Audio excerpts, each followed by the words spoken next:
కంచికామకోటి పీఠాధిపత్యం వహించిన చంద్రశేఖరేంద్ర సరస్వతి మహాస్వామి వారు ఒకానొకప్పుడు మధ్యాహ్న భోజనం పెడుతున్నారు. ఆయనకి భిక్ష అంటారు. ఆ భోజనం పెడుతుంటే ఆయన అన్నం తిని పప్పు బాగుందిరా దేంతో చేశావని అడిగారు వంటవాణ్ణి. తోటకూర పప్పు వేశానండి అన్నాడు. చాలా బాగుందిరా అన్నారు. మరునాడు తోటకూర పప్పు వేశాడు. 3-4 రోజులు తోటకూర పప్పే వేశాడు. ఎక్కడిదిరా తోటకూర అని అడిగారు.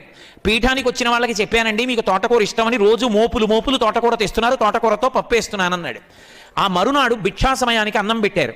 ఆయన నాకు అన్నం వద్దని గోశాలకి వెళ్ళి గోమూత్రాన్ని 3 మాటలు ఆచమనం చేసి గోమయాన్ని నాలుక మీద రాసుకుని వెళ్ళిపోయారు. 2వ రోజు అయింది, అన్నం తినలేదు. 3వ రోజు అయింది, అన్నం తినలేదు. 4వ రోజు అయింది, భిక్ష పెట్టడానికి భయపడ్డాడు వంటవాడు. 3 రోజుల నుంచి ఆయన తింటలేదు. ఏ తప్పు జరిగిందని శ్రీకార్యానికి చెప్పాడు. శ్రీకార్యం అంటే మఠం మేనేజర్.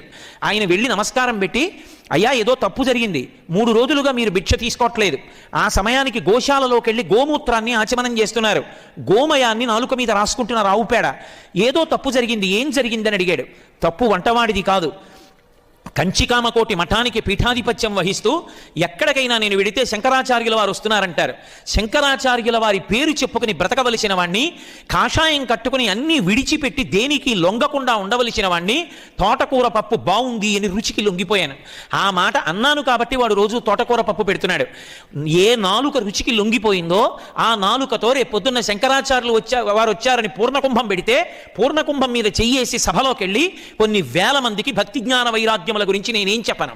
కాషాయం కట్టుకుని రుచికి లొంగిపోయాను కనుక ఆ తప్పు జరిగినందుకు ఏ నాలుక రుచికి లొంగిందో ఆ నోటిని గోమూత్రంతో ఆచమనం చేసి గోమయంతో శుద్ధి చేశానన్నారు. మహానుభావుడు తరువాతి కాలంలో జీవితంలో ఇక ఆయన రుచికి లొంగలేదు. కమిట్మెంట్ అంటే కమిట్మెంటే.